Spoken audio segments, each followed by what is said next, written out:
Nah, kalau tenaga atau pegawai honor ini ada perlakuan khusus enggak untuk bisa ikut seleksi CPNS, ikut seleksi P3K itu, Pak?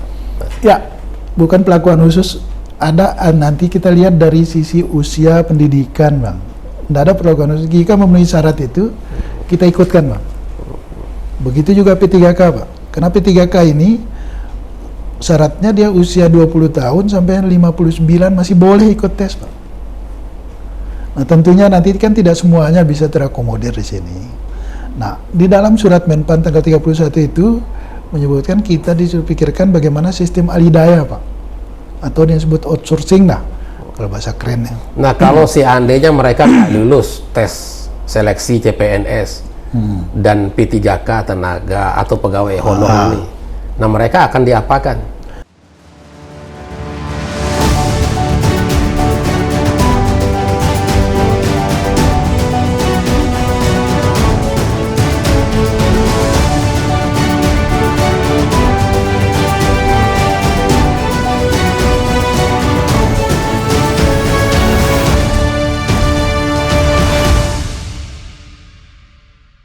Assalamualaikum warahmatullahi wabarakatuh. Waalaikumsalam warahmatullahi wabarakatuh. Alhamdulillah, tamu kita hari ini di redaksi Suara NTB adalah Kepala Badan Kepegawaian Daerah BKD NTB, Bapak Dr. Andus Muhammad Nasir. Kita akan berbincang-bincang tentang pegawai kontrak atau pegawai honor di Pemprov NTB yang pemetaannya sudah dilakukan. Apa kabar Pak Nasir? Alhamdulillah sehat, Bang Agus. Alhamdulillah. Baik. Pemetaan pegawai kontrak atau pegawai honor di Pemprov NTB sudah dilakukan Pak Nasir? Alhamdulillah sudah, Bang Agus, dan sudah selesai kita lakukan. Pertama, pendataan ini kita minta dulu database ini kita satukan dulu dari semua OPD, Bang. Data yang masuk ke kami sebanyak 15.790. Dari 15.790 kita lakukan verifikasi faktual, Pak, berdasarkan SK tempat tugas. Nah, sehingga kita temukan datanya terakhir finalnya ada yang double, terutama guru, Pak. Data secara keseluruhan 15.300, Pak, untuk jumlahnya untuk di Pemprov, yang terdiri dari PTT itu adalah 114 orang itu yang tidak bisa diangkat berdasarkan PP 48 tahun 2005. Mungkin ingat dulu Bang Agus, ada pengangkatan honor KPNS tidak memenuhi syarat, ada lebih 300, tetapi ada pergub yang mengatur bahwa pergub itu mereka itu yang tidak terakomodir bisa diangkat, nah akan tetap menjadi PTT sampai batas usia 56 tahun. Dari 3.568 dulu, sisa sekarang tinggal 144, Pak. Nah, dari sekian pegawai honor itu yang memenuhi syarat untuk bisa ikut seleksi CPNS dan P3K itu berapa Pak Nasir?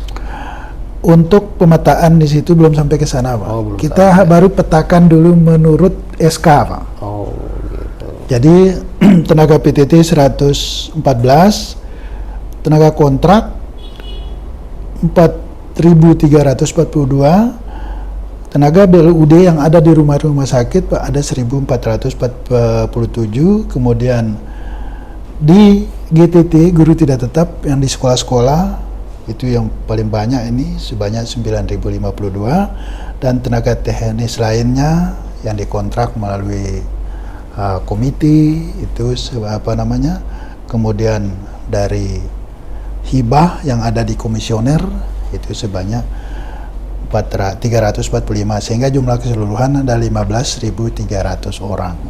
Nah, setelah pendataan ini berikutnya. Nah, setelah pendataan sudah kita pilih menurut SK, Bang. Nah, kita akan petakan kembali siapa yang memenuhi syarat dari sisi usia, pendidikan. Nah, jika ada formasi, baru nanti kita akan masukkan. Nah, format ini belum diberikan kita oleh Menpan, Pak. dalam waktu dekat. Tapi kami sudah melangkah sampai segini. Nah, dibandingkan daerah lain kan belum mendata, Pak. Kami sudah selesai.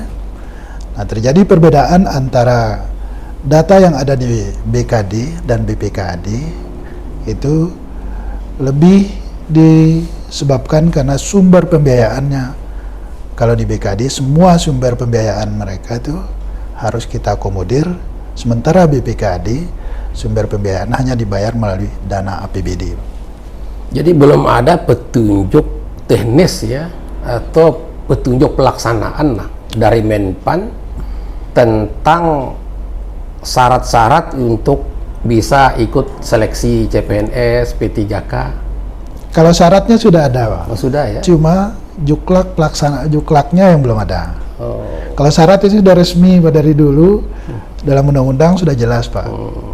Yang bisa ikut CPNS antara lain misalnya usianya maksimal 35 tahun. Nah, kalau pendidikannya tergantung formasi nanti. Ada yang D3, ada yang S1, ada S2. Nah, syaratnya beda. Nah, kemudian P3K ada syaratnya. Dia khusus untuk guru. Syaratnya dia sudah mulai bekerja minimal 2 tahun. Kemudian dia memiliki nomor Dapodik di Kemendikbud. Itu yang bisa ikut tes. Nah, jumlah cukup banyak di situ. 6.000-an lebih, tapi yang sudah direkrut sudah 2.163.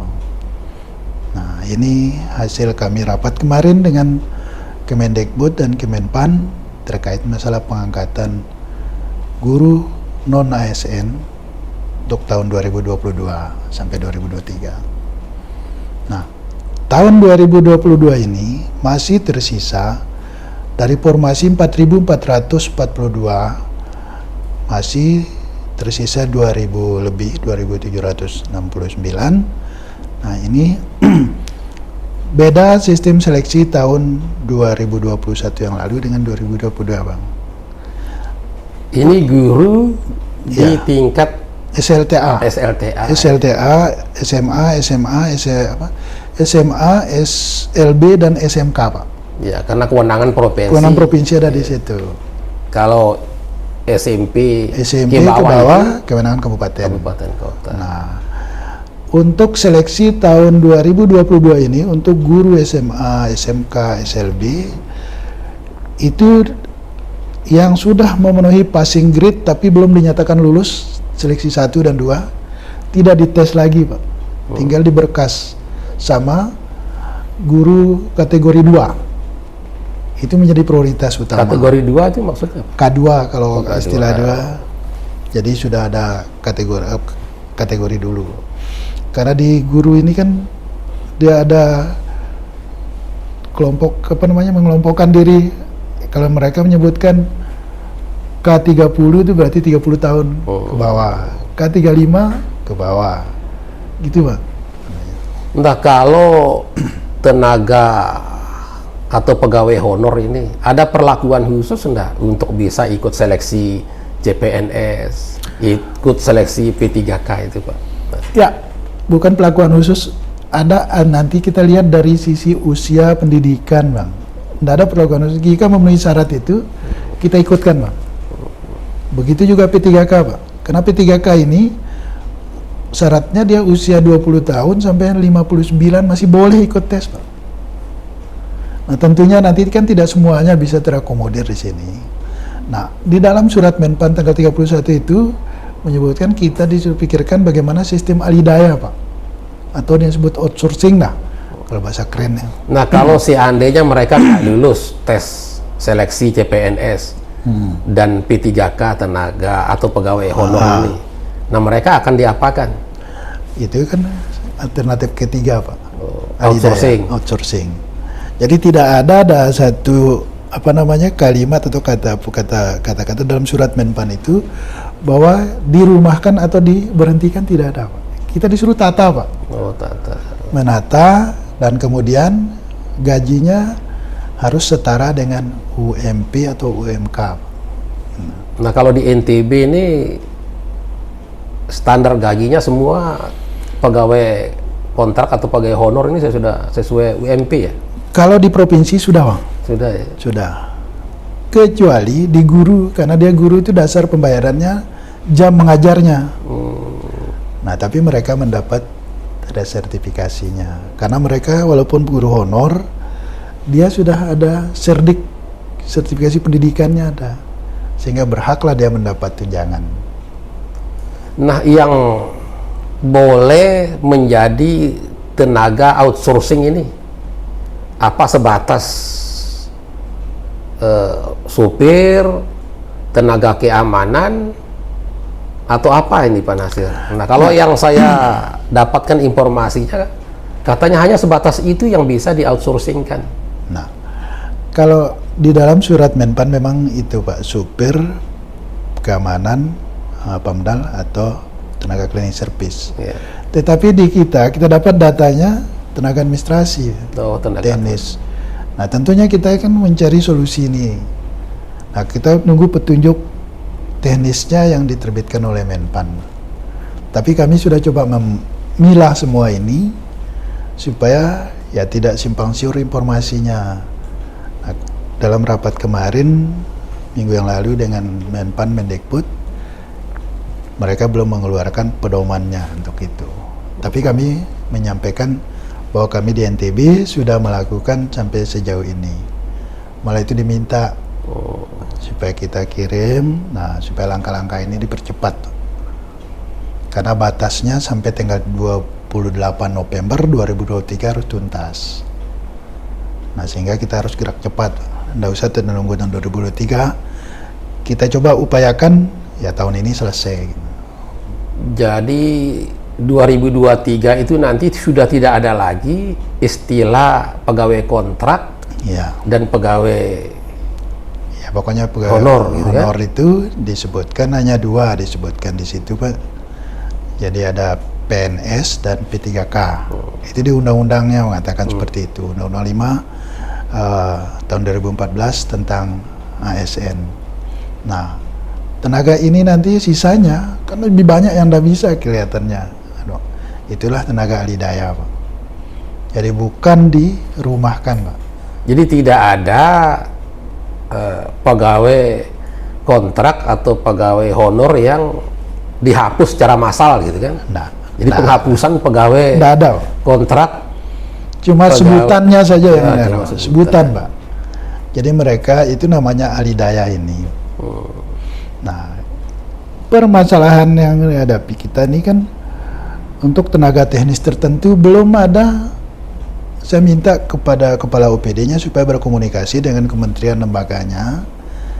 Dia harus dari kementerian lembaga kan harus dia melakukan koordinasi dengan Menpan Pak, Menpan RB. Karena di sanalah nanti kanunya. Yang sudah ada petunjuk kita kan sekarang di guru Pak, Mendikbud. Jadi Mendikbud ini sudah detail sekali di anunya. Juknis, Juklak yang detail Pak. Nah, yang nyusul sekarang Kementerian Kesehatan. Nah, tentunya kan seperti di kehutanan LHK kan ada polsos yang banyak itu penyuluh ataupun pertanian. Nah, ini belum ada juknis dan kita mendorong semua OPD ini supaya melakukan koordinasinya ke kementerian lembaga mitranya. Itu terkandung maksud supaya nanti jangan lagi ada ribut kok guru bisa didahulukan, kami tidak gitu. Jadi harus bersama-sama ini Bang. Harus bersama-sama kita lakukan upaya ini dalam rangka mengatasi masalah-masalah yang dihadapi di daerah. Nah, nanti yang mengelola tenaga outsourcing ini lembaga swasta atau Lembaga swasta Pak. swasta? Jadi kita Apa syaratnya untuk menjadi lembaga yang bisa mengelola ya harus tenaga ya outsourcing sama ini? dengan perusahaan. Oh, perusahaan, gitu. Perusahaan ada syarat-syaratnya, spesifikasi bidang apa namanya yang digeluti apa, kan harus ada. Sama dengan perusahaan. Sudah ada enggak perusahaan yang punya pengalaman mengelola tenaga outsourcing di NTB ini?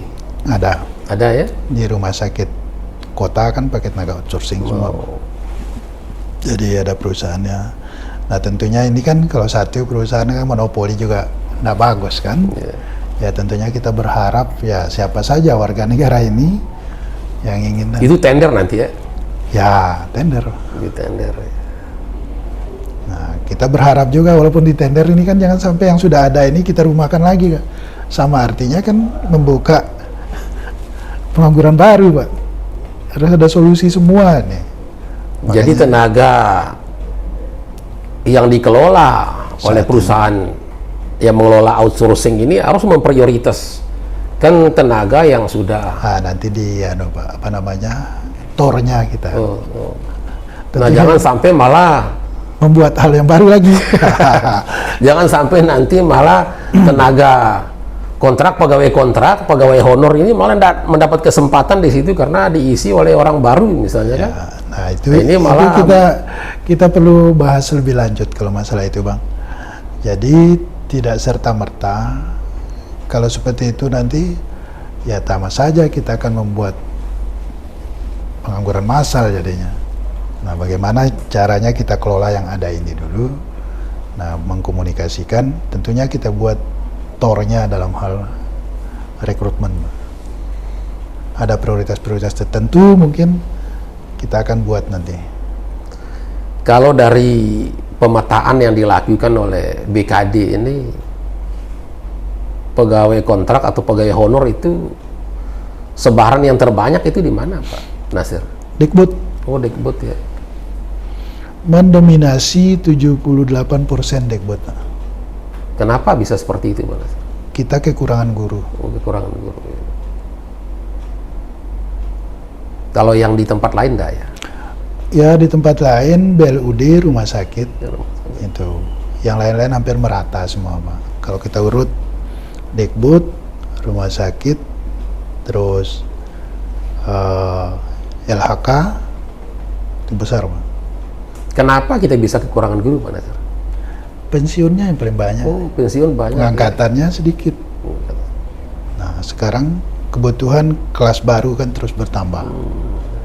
Jadi itu ada rumusnya teman-teman Dikbud.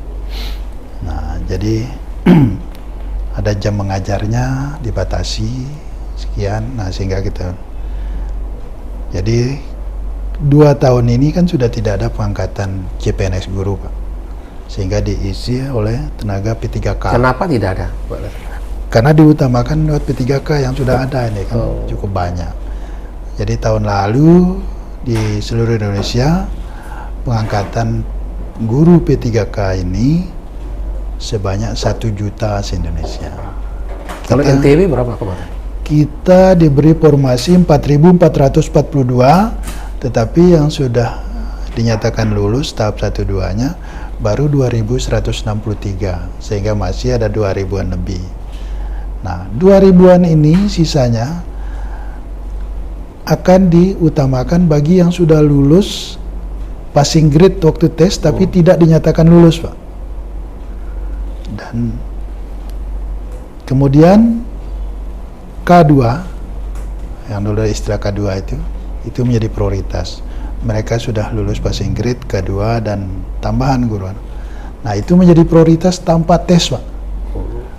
Tinggal kita tarik aja namanya nanti, begitu formasi berapa diberikan tahun ini, tinggal pemberkasan aja kita, Pak. Kalau di kabupaten kota mungkin lebih besar ya? Yang Lebih besar, variasi, Pak. Variasi. Nggak ada komunikasi ya provinsi dengan kabupaten Tetap kita berkomunikasi, Pak. Cuma dia database-nya ngatur sendiri. Oh, ngatur sendiri. Kalau masalah ini tetap kita komunikasi dalam hal teknis-teknis penyelenggaraan. Kebetulan tanggal berapa kemarin? Hari Selasa sampai hari Jumat itu, minggu yang lalu, kita rapkor itu dengan kabupaten kota wilayah kerja 5, Pak. Provinsi Sulawesi Utara, NTB, NTT, Bali, dan Jawa Timur. Jadi seluruh kabupaten kota NTB juga ikut hadir, Pak, semua. Dan itu kita klinis, Pak, untuk penyelesaian masalah khusus guru, Pak. Nah, informasi yang didapatkan Pak Nasir, persoalan yang dihadapi kabupaten kota khusus guru ini apa? Gaji, Pak. Oh, gaji. Jadi kita walaupun kita menggebu-gebu mau kita ngangkat seberapa pun, kalau gaji ndak ada ya ndak bisa, Pak. Nah, kebetulan kita masih, kalau di provinsi masih aman kalau diangkat tahun ini, Pak. Karena sisa yang 2000. Gajinya karena ndak punya uang kabupaten kota atau karena apa itu? ya uangnya kan sudah dialihkan ke yang lain, Pak. Sehingga kami mengusulkan kepada Kementerian Keuangan, karena hadir juga di situ, ya supaya kita aman semua daerah kan, DAU-nya harus di label khusus gitu, kayak DAK diarahkan. Nah, kalau selama ini DAU yang dikirim ke daerah kan dia gelondongan, Bang. Nah, nanti kan macam-macam kita berikan, mungkin ada skala prioritas masing-masing kepala daerah tentunya menjadi utama. Nah, jadi kalau kami sejak awal berkoordinasi dengan BPKAD, Pak, dengan TAPD. Nah, seandainya TAPD hanya mampu sekian, ya sekianlah kita usulkan. Jadi tidak berani kita ngusul banyak, takut nanti sudah banyak, tapi Uangnya ndak ada. uang ndak ada. Kan masalah baru nih. Nah, tentunya kita harus sinkron ini, Pak, antara rencana pengangkatan dengan pembiayaan. Gitu. Kalau rata-rata honor guru Yang selama di ini kabupaten kota itu di bawah UMK ya? di bawah, termasuk pegawai administrasi. Oh, di bawah UMK. Nah, itu jadi problem juga di seluruh Indonesia, Bang. Karena tidak semua daerah itu mampu membayar sebesar UMK-nya. Jadi ada beberapa kabupaten kota di NTB ini membayar hanya setengah. Kan rata-rata mereka 1,6 UMK-nya. Tapi kadang-kadang dibayar 750 gitu. Nah, kalau di provinsi memang sudah di atas, Pak. Sehingga begitu dia masuk di tenaga kontrak, dia sudah mendapat jaminan dari BPJS Ketenagakerjaan. Kalau kesehatan, tenaga kesehatan, kita masih butuh banyak nggak di NTB? Sangat banyak. Sangat banyak, Pak. Karena kelas rumah sakit kita kan naik, Pak. Kan butuh kualifikasi dan jumlah yang besar, Pak. Kalau persoalan tenaga kesehatan di kabupaten kota hampir sama dengan guru atau gimana? Hampir sama, Pak. Karena itu terutama di puskesmas, itu yang paling berat. Nah, sehingga ke depan mungkin sama dengan guru. Jadi tenaga kesehatan ini akan menjadi P3K. Ditawarkan, ini sedang digodok. Bulan lalu saya diskusi sama Kepala BKN terkait masalah tenaga kesehatan yang untuk di daerah-daerah terpencil nanti seleksinya ada tawaran, Pak. Selain standar gaji, tentunya insentif-insentif yang diterima. Jadi mereka tidak perlu lagi mau kerja mau sampai 20 tahun, kalau bisa 5 tahun cukup, ya berhenti gitu. Jadi yang boleh ikut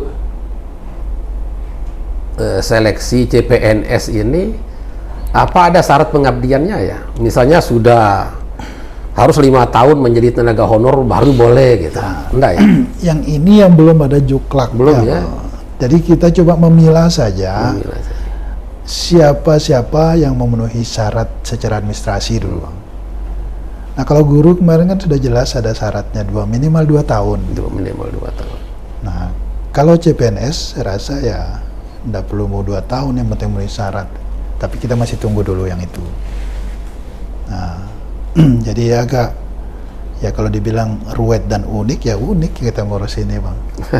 Karena ngurusnya yang bisa ngomong, bisa bercerita, ada keluarga, itu yang kita kan kita harus pikirkan semuanya ke sana-sana.